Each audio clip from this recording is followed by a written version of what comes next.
Ang mga kwento ng pag-ibig, kwento ng buhay, at kwento ng pag-asa dito sa Barangay Love Stories. Love Stories.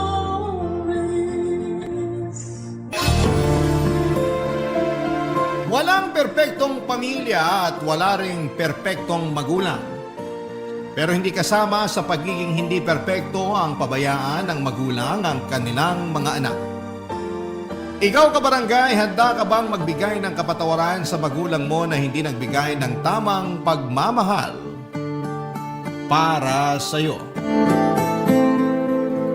Dear Papa Dudut, lahat daw tayo ay pwedeng magkamali at dahil walang perpektong tao, dapat daw na palagi tayong marunong magpatawad.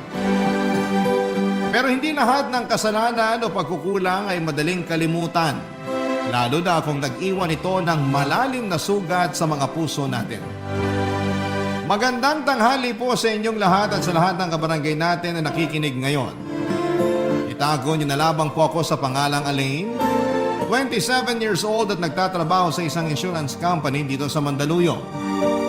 Matagal na akong listener ng Barangay LS 97.1 at halos araw-araw ako nakatutok talaga at nakikinig sa inyo lalo na sa ganitong katanghalian. Kaya naman kayo rin po talagang naisip ko na kwentuhan at hinga ng payo tungkol sa bagay na gumugulo sa isipan ko. Lumaki nga pala ako sa isang simple pero hindi ko masasabing tahimik na pamumuhay. Kasama ko ang mga magulang ko sa bahay namin at madalas ko silang naririnig o nakikita na nag-aaway. Marami silang mga bagay na pinag-aawayan pero pinakamadalas ay ang pambababae ng tatay ko, Papa Dudut.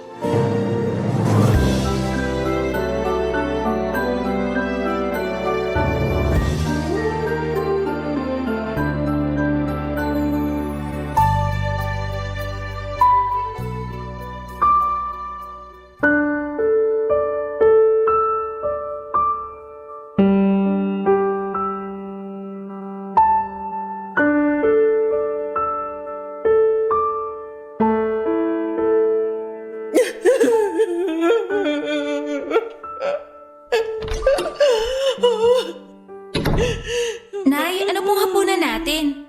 Nagugutom na po kasi ako, tsaka... Nay?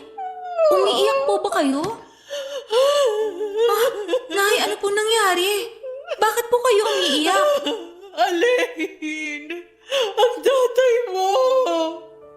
Wala na siya! Umalis na siya! Iniwan niya na tayo! Ano pong ibig niyong sabihin na iniwan niya na tayo? Umalis siya kanina at dinala niya na mga gamit niya! Ha? Pero bakit po yung ginawa ni tatay? Dahil ang sabi niya, buntis na raw ang kabit niya at kailangan niya ng panagutan yung babae na yun. May kabit na naman po si tatay? Oo, Alain. Matagal ko nang alam yun. At hindi ko lang sinabi sa'yo kasi ayokong masira ang atensyon mo sa pag-aaral. Matagal nang gustong makipaghiwalay sa akin ang tatay mo. Pero nakiusap lang ako sa kanya na huwag niya tayong iwanan.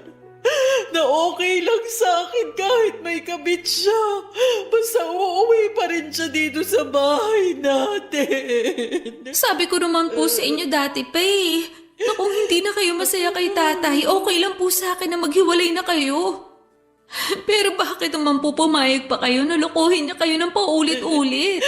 Dahil ayoko kang masira ang pamilya na to. Hindi mo ba naiintindihan yun? Gusto kong manatili tayong buo sa bahay na to. Kahit alam niyo na hindi na kayo mahal ni tatay? Oo! Ayos lang sa akin ang lahat basta magkakasama tayo. Ayos lang talaga sa akin. Kaya hindi ko maintindihan kung bakit kailangan pa tayong iwan ang tatay mo. Tanggap ko naman kahit nalaman kong buntis na ang kabit niya. Sinabi ko sa kanya na ayos lang kahit... Nay, naririnig niyo po ba yung sinasabi niyo? Ayos lang po talaga sa inyo kahit nabuntis ni tatay ang kabit niya? Wala Wala po ba talaga kayo natitirang respeto para sa sarili nyo? Hindi mo kasi ako naiintindihan, Alin. Nay, mahal ko rin naman po si tatay. Pero hindi na po talaga tama ang ginagawa niya sa inyo. Kaya wala na rin ako nakikitang dahilan para mahalin at irespeto ko pa siya bilang tatay ko. Huwag mo gang sabihin yan. Tatay mo pa rin siya. Kung marunong siya magpakatatay, hindi siya aalis ng bahay na to. Hindi niya kayo lolokohin. At hindi siya magkakaroon ng anak sa ibang babae. Kaya gumising na po sana kayo. Huwag niyo na pong iyakan ng isang walang kwentang tao na gaya niya. Hindi ko kaya. Hindi ko kaya na mawala siya sa buhay ko, anak. Hindi ko kaya na mawala siya sa atin. Kakayanin niyo po, Nay. Kakayanin niyo para sa akin. Kakayanin po natin mabuhay nang wala siya. Pangako. Pangako, hindi po ako mawawala sa tabi niyo. Gagawin ko ang lahat para mabuhay tayo nang wala si tatay sa bahay na to.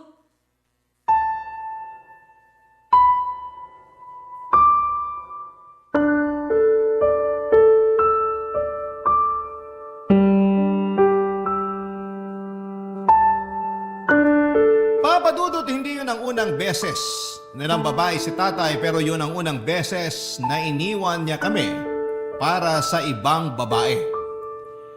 Sobrang nasaktan ako noon para kay nanay kasi saksi ako sa ilang taon na pagtitiis at ilang beses na pagpapatawad na ginawa niya kay tatay. Bata pa lamang ako ay naririnig ko ng ilang beses nang nahuli ni nanay ang mga kalokohan ni tatay, Papa Dudut, pero pinapatawad niya pa rin ito. Ang sabi niya pa noon ay ginagawa niya yon para sa akin kasi ayaw niyang lumaki ako sa isang wasak na pamilya. Mula nang umalis si tatay sa bahay namin ay hindi na siya muling bumalik pa. Minsan nga ay uuwi ako sa bahay namin nang wala pa si nanay, tapos ay malalaman ko na lamang na pinuntahan pala niya si tatay at pinakiusapan niyang umuwi na ng bahay namin. Grabe, yung lungkot at sakit na nararamdaman ko noon para kay nanay. Dahil ilang beses ko siyang nakikitang umiiyak at tinatanong ang sarili niya kung saan ba siya nagkulang bilang asawa ng tatay ko. Pero sinabi ko kay nanay na hindi namin kailangan na ipilit ang mga sarili namin kay tatay. Kung ayaw na niya talaga sa amin ay kakayanin namin na mabuhay nang wala siya. Doon ako nagsimula na maging working student. Pinilit kong igapang ang pag-aaral ko at ilang pangangailangan sa bahay.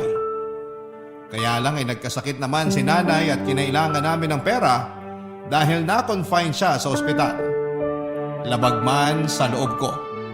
Pinuntahan ko si tatay sa bahay ng kabit niya para humingi ng tulong sa kanya, Papa Dudut.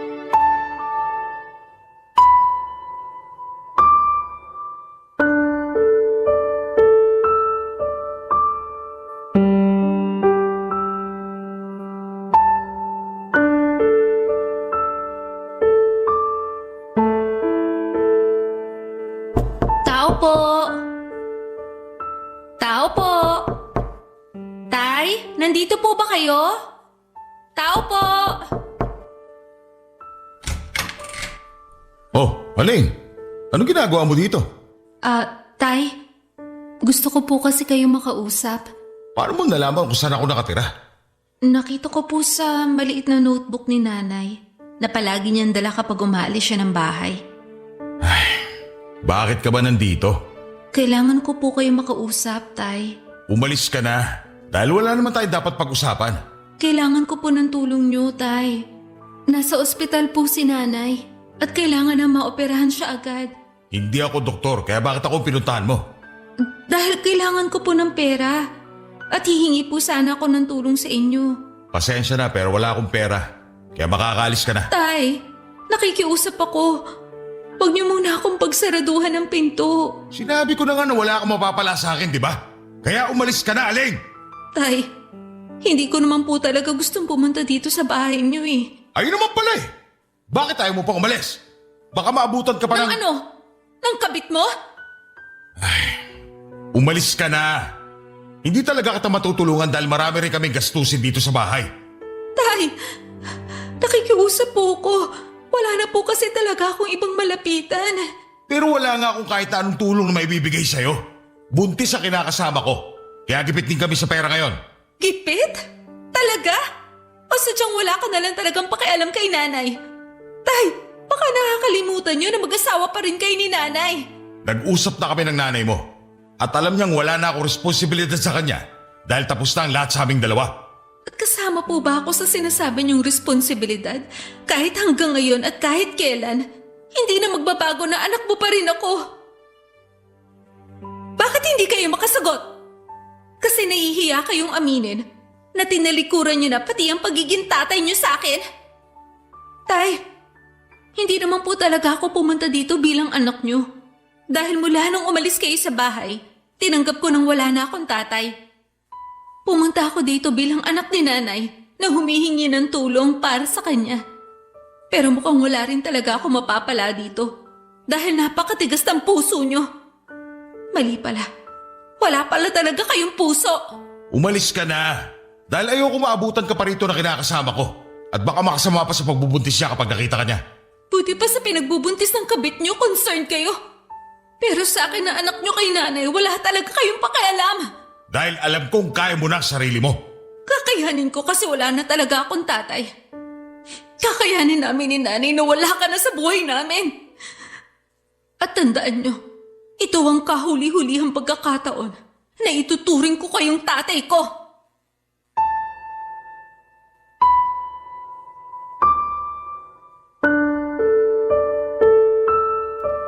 Papadudot nang sabihin ng doktor noon na kailangan na maoperahan si nanay sa lalong madaling panahon ay hindi na ako masyadong nakapag-isip noon. Pumunta na kaagad ako kay tatay para humingi ng tulong para sa kanya. Alam ko kung saan siya nakatira noon kasama ang kabit niya dahil nakita ko na nakasulat yon sa maliit na notebook ni nanay noon. Naisip ko na kahit papaano ay magiging concern pa rin si tatay kay nanay dahil mag-asawa pa rin sila sa papel. Ilang taon din silang nagsama at minahal siya ng sobra ng nanay ko. Kahit na iniwan na niya kami, alam ko na hindi niya hahayaan na may masamang mangyari kay nanay. Pero nagkamali ako sa akala ko dahil naging napakatigas ng puso ng tatay ko.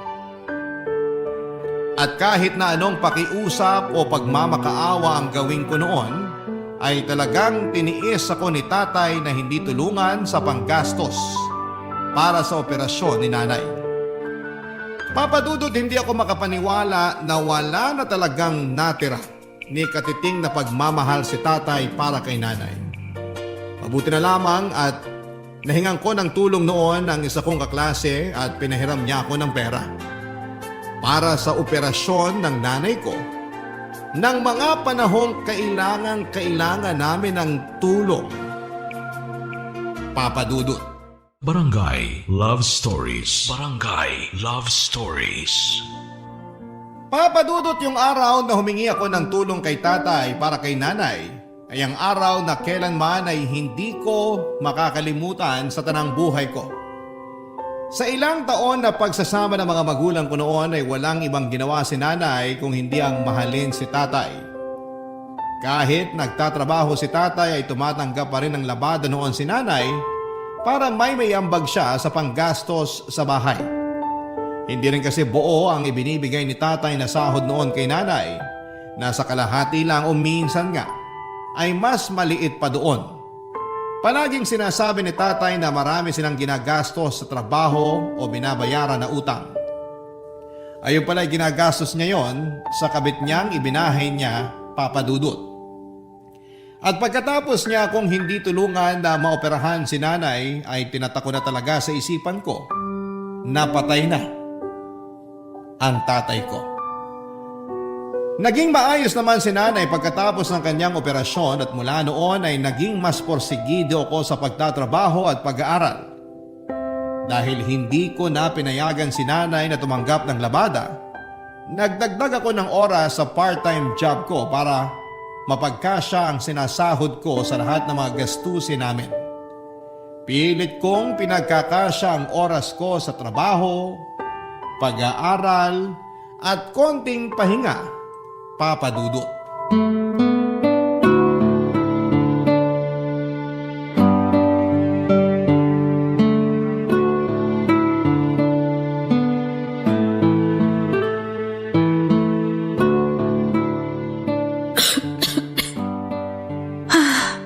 Ang hirap naman itong nire-review ko. Alin, anak? Oh, Nay, bakit gising pa po kayo? Mag-aalas 2 na po na madaling araw ah. Hindi rin kasi ako makatulog, saka naririnig ko na rin kasi ang pag-ubo mo. Nagising po ba kayo dahil sa pag-ubo ko? Pasensya na po kayo ah. Kasi hindi ko rin po talaga mapigilan eh. Ayos lang. Hindi lang din naman talaga ako makatulog. Eto oh, kinuwang kita ng calamansi juice. Naku, salamat po. At yan po talaga ang kailangan ko. Sakto kasi dito niyo pa tinimpla sa paboritong tasa ko. Siyempre naman, alam ko na itong tasa rin ang gusto mong palaging iniinuman. Pero bakit ba hindi ka na lang muna magpahinga? Ilang araw ka na rin puyat at inuubo. Hindi po pwede kasi maaga rin po ang exam ko mamaya. Hindi ka na ba talaga matutulog? May oras pa naman po ako para umidlip. Kasi malapit na rin po ako matapos dito sa nire-review ko. Ang sarap po nitong calamansi juice na ginawa nyo. Naku, mabuti naman at nagustuhan mo. Kasi alam ko na makakatulong din yan para hindi na masyadong mangati ang lalamunan mo. Malaking tulong po talaga to. Salamat po. Medyo gagabahin nga po pala ako ng uwi mamaya. Kasi magdadagdag po ako ng oras dun sa part-time job ko. Bakit naman magdadagdag ka pa ng oras sa trabaho?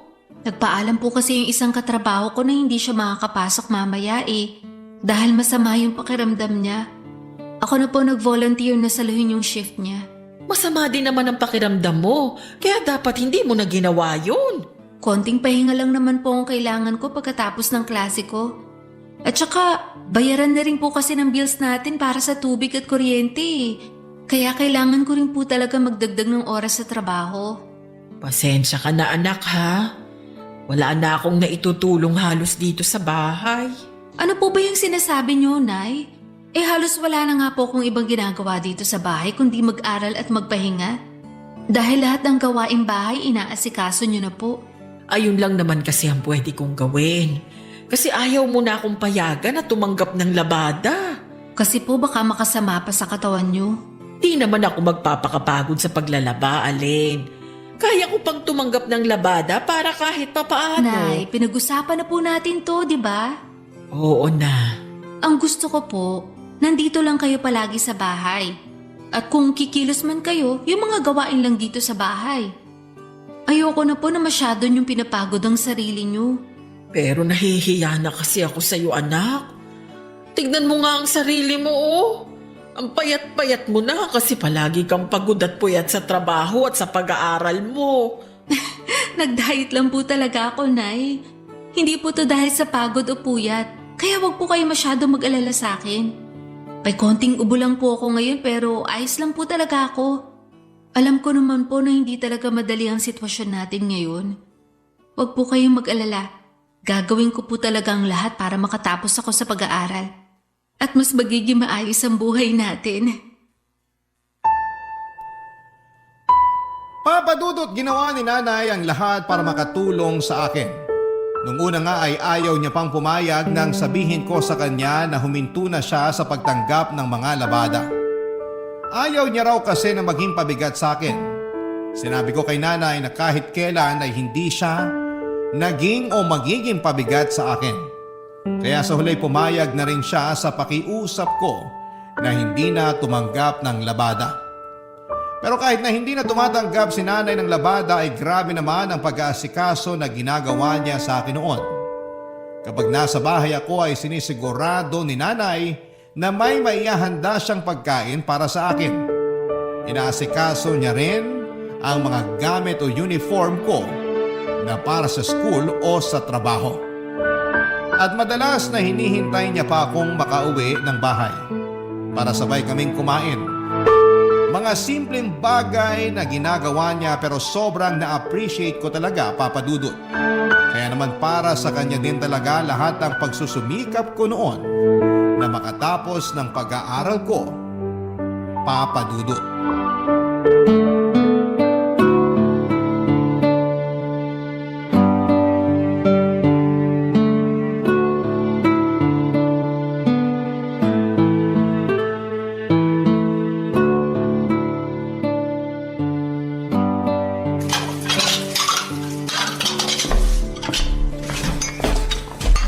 Alain, tulungan na kita dyan sa pagliligpit mo.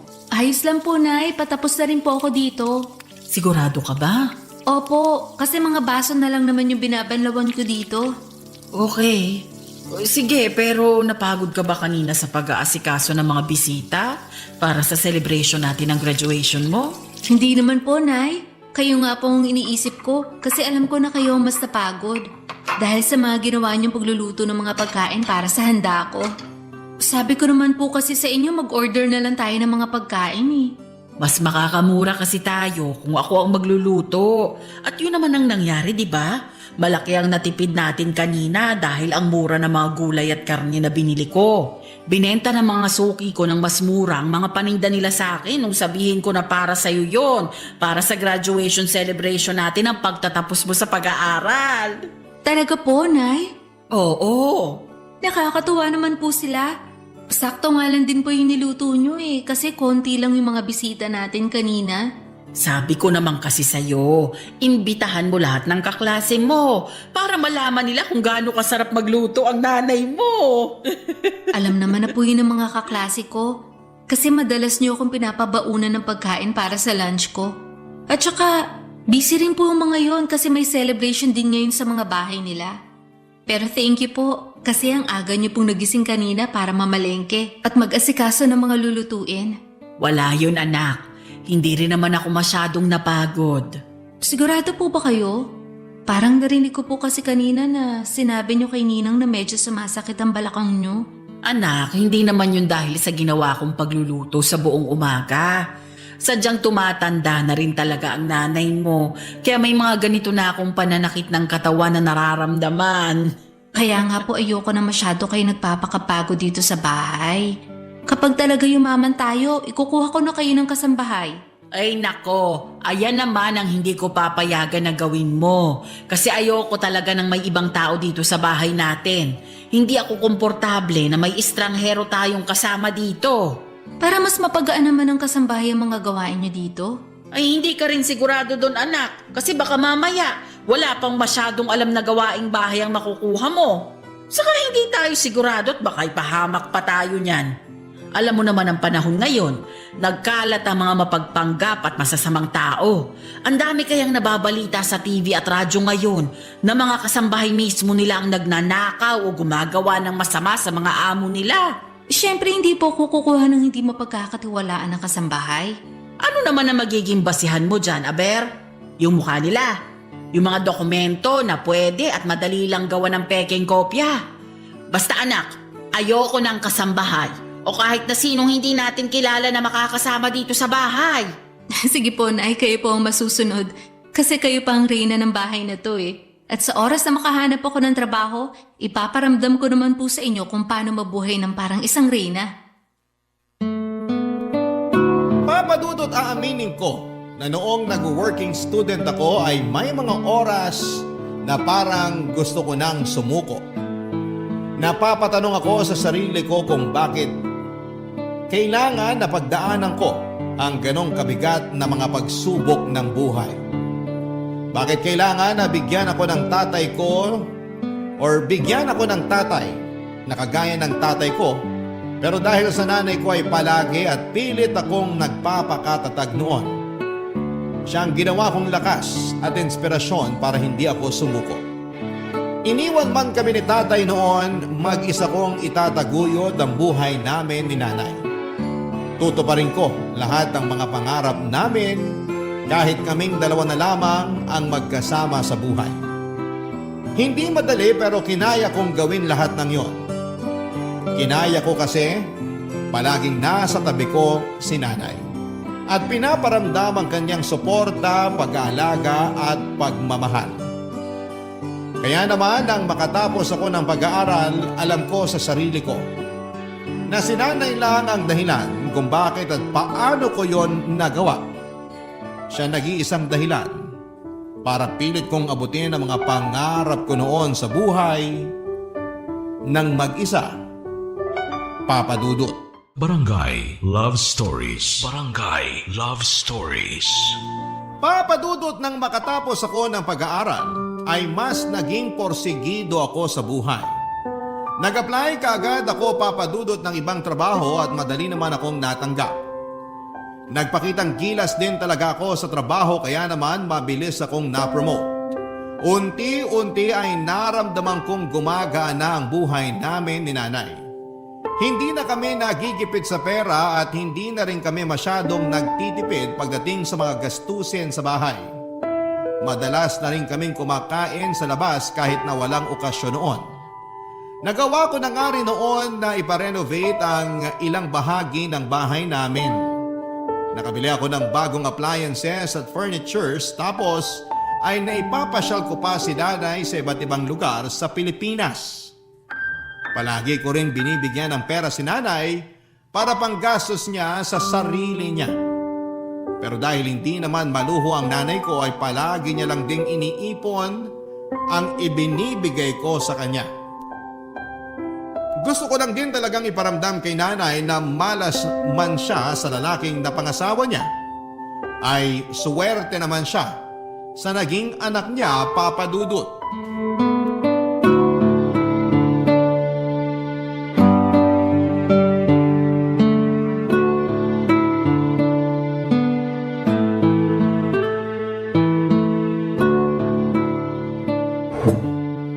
Ang ganda naman ng tasa na to. May nakadrawing pa talaga na sunflower sa gitna. Sana meron din akong ganitong tasa. Nay, nasa kusina po ba kayo? Nagugutom na rin po kasi ako kaya... Sino ka? Ay, hello po. Good evening po, Ate Aline. Sino ka at bakit kilala mo ko? Ako po si Abigail. Kapatid niyo po ako. Kapatid? Ano ba yung sinasabi mo? Tsaka ano ba yung ginagawa mo dito sa loob ng bahay namin? At sino nagpapasok sa'yo dito? Abigail, anak? Uy, Alain! Alain, nakauwi ka na pala. Tay! Tita! Buti po nakauwi na kayo. Sakto, kasi nandito na rin po si Ate Aline. Tay, siya po yung ate ko, di ba po? Yung nasa picture na nakalagay sa wallet niyo po. Yung palagi niyo pong kinukwento na maganda, mabait, at masipag na ate ko. Siya nga, Abigail. Siya ang kapatid mo, si Ate Alain. Sabi na nga ba sa'yo ni? Hello po, Ate Aline. Huwag mo akong tawaging ate, hindi kita kapatid. Alain! Abigail, mabuti pa pumasok ko muna sa loob ng kwarto kung nasa ang mga gamit natin. Tatawagin ka na lang namin kapag kakain na tayo ng hapunan. Sige po, Tay. Nay, ano pong ginagawa ng mga taong yan dito sa bahay natin? Nakiusap kasi ang tatay mo na kung pwedeng dumito muna sila ni Abigail. Wala na rin kasi silang ibang mapupuntahan dahil pinaalis na sila dun sa apartment kung saan sila dating nakatira. Ilang buwan na rin kasing hindi nagpapadala ng pera ang dating kinakasama niya. Nagtatrabaho na kasi sa Japan. Kaya bumalik siya dito sa bahay natin ngayon? At talagang tinanggap niyo pa talaga siya kasama ang anak niya sa labas? Kapatid mo si Abigail, Alain. Wala akong kapatid kasi matagal na akong walang tatay. Alain! Huwag mong pagtaasan ng boses ang tatay mo! Hindi niyo po ba narinig ang sinabi ko, Nay? Matagal na akong walang tatay. Dahil mula nang ipagtabuyan niya ako nang minsang humingi ako ng tulong sa kanya para sa pagpapagamot niyo, tinatak ko na sa isip ko na namatay na ang tatay ko. Kasi siya naman yung umalis eh. Siya yun ang iwan at nagalis sa atin sa buhay niya. Tapos ngayon bigla siya bumalik, tatanggapin niyo naman agad siya. Kalilimutan niyo lahat ang ginawa niyang panuloko sa inyo. Aalisan niyo na naman ang respeto ang sarili niyo. Magpapakatangan na naman kayo sa lalaking yan. Bahay ko pa rin ito at ako pa rin ang masusunod sa bahay na to.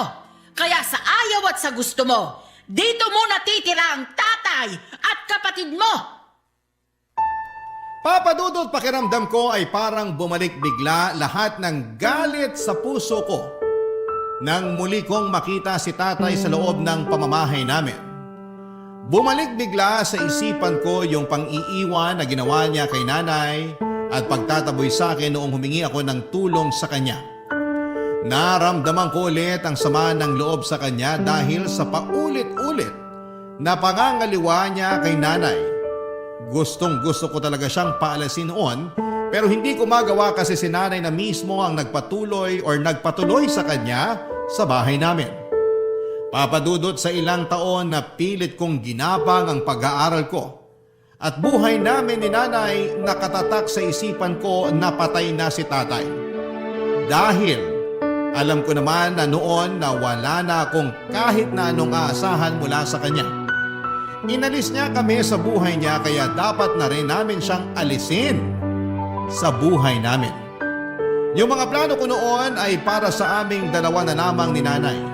Hindi na kasama doon si tatay kaya mabigat para sa akin na muli siyang makasama sa iisang bahay kasama pa ang bunga ng kasalanang ginawa niya sa pamilya namin, Papa Dudut.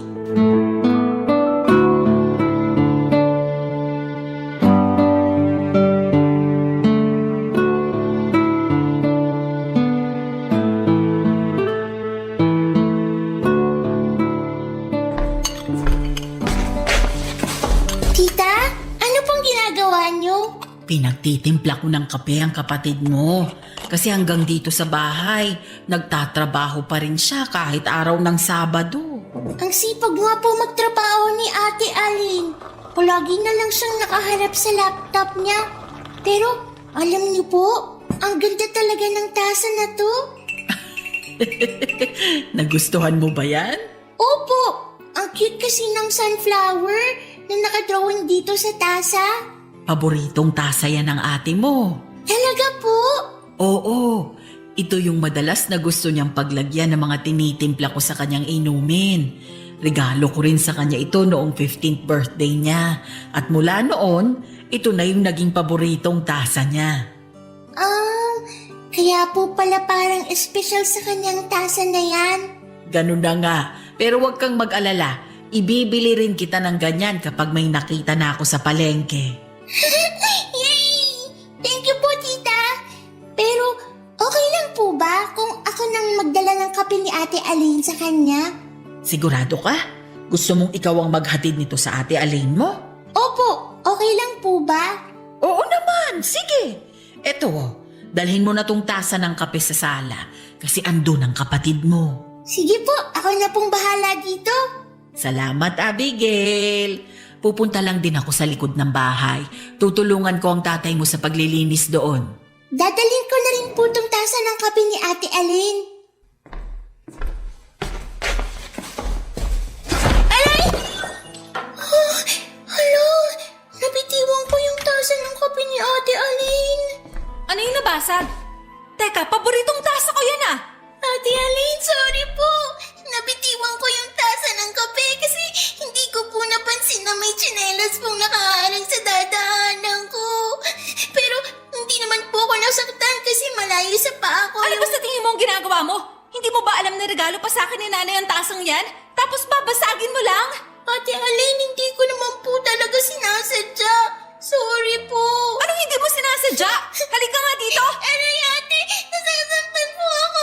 Bitiwan niyo na po ang braso Alam mo ko. ikaw, gawain mo rin talaga manira ng mga gamit dito sa bahay namin, no? Dahil ikaw din ang dahilan kung bakit nasira ang pamilya namin. Alam mo ba yon, ha? Ikaw ang sumira sa pamilya namin. Kaya dapat sa'yo tinuturuan ng leksyon para maputol agad yung mga sungay mo. Enrico, tama na po. Huwag niyo na po ako paluin. Tatay, tita, tulungan niyo po ako. Ayoko Ano bang nangyayari dito? Oh, Diyos ko! Alain! Anong ginagawa mo sa kapatid mo? Alain! Bakit sinaktan mo ang kapatid mo? Abigail, halika na dito. Tay, Ayos ka lang ba? May masakit ba sa'yo? ayoko na po dito, tay. Umalis na po tayo. Ayoko na po sa bahay na to. Pagsabihan niyo yung batang yan. Nasasanay siya manira ng mga gamit dito sa bahay. Tay, hindi ko naman po talaga sinasadya na mabitiwan yung tasa ng kape. Kasi may nakaharang pong tsinela sa dinadaanan ko. Nasugatan ka? Napasok ko ba na mainit na kape? Hindi naman po ako nasugatan o napaso. Kaya lang, nagalit na po agad sa akin si Ate Aline. Hindi ko naman po talaga sinasadya na mabasag ang paborito niyang tasa eh. Alain! Ano na naman bang kinagagalit mo kay Abigail? Pinasag niya lang naman ang paborito kong tasa, Anay. Hindi naman sinasadya ng kapatid mo na babasag ang tasa mo, Alain. Kaya hindi mo na siya kailangan saktan. Pwede po ba? Huwag niyo naman ulit-ulitin na kapatid ko ang batang yan dahil magkaiba kami ng nanay. Ako pa rin ang tatay niyo ni Abigail. At hindi mo na mababago yon. Matagal nang patay ang tatay ko. At hindi niyo na rin po mababago yon. Hindi niyo na po maaalis sa isip ko na inabandonan niyo kami ni nanay para sa kabit niyo at sa batang yan. Kaya huwag niyo nang asahan na magbabago pa ang pakikitungo ko sa anak niyo. Kasi para sa akin, hindi ko siya kapatid. At hindi ko siya ituturing na parte ng buhay ko.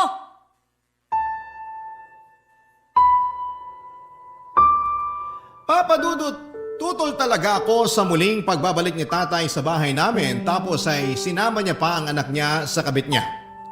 Wala na akong pakialam kung nakarma na ba talaga siya o pinagsisisihan niya ang naging kasalanan niya.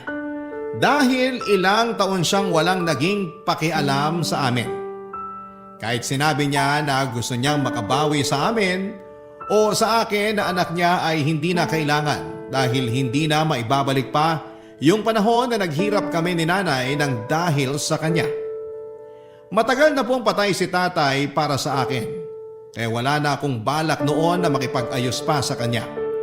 Maayos na kasi ang buhay namin ni nanay at hindi ko alam kung bakit kailangan niya pang pabalikin si tatay sa buhay namin.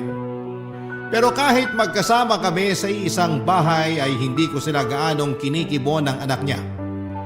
Walang dahilan para kausapin ko pa sila ng anak niya. Kaya naiinis ako kay nanay kapag nakikita ko na inaasikaso niya ang mga ito.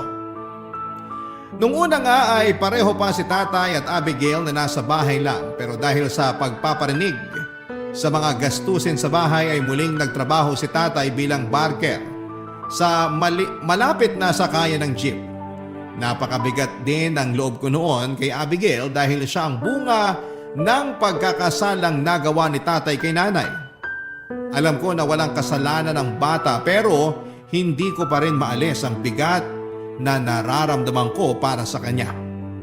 Hanggang ngayon ay nasa bahay pa rin namin sina tatay at Abigail at aaminin ko sa inyo Papa Dudut na hindi pa rin maayos ang pakikitungo ko sa kanila. Hindi nyo naman ako masisisi kung maging ganito ako sa kanila. Dahil sa mga pinagdaanan ko sa buhay. Nakakapagod, magalit, magdabog at magparinig. Pero hindi ko mapigilan ang sarili ko. Hindi ko mapigilan dahil ilang taon akong nahirapan ng dahil sa kapabayaan ni tatay sa amin noon. At sa totoo lang, hindi ko alam kung hanggang kailan ako magiging ganito. Ano bang dapat kong gawin? Dapat na ba akong magpatawad at kalimutan lahat ng kasalanan ni tatay? O dapat na umalis na lamang ako sa bahay namin para mabigyan ko ng peace of mind ang sarili ko? Hanggang dito na lamang po ang sulat ko at umaasa ako na makarinig ako ng payo mula sa inyo at sa mga kabarangay natin.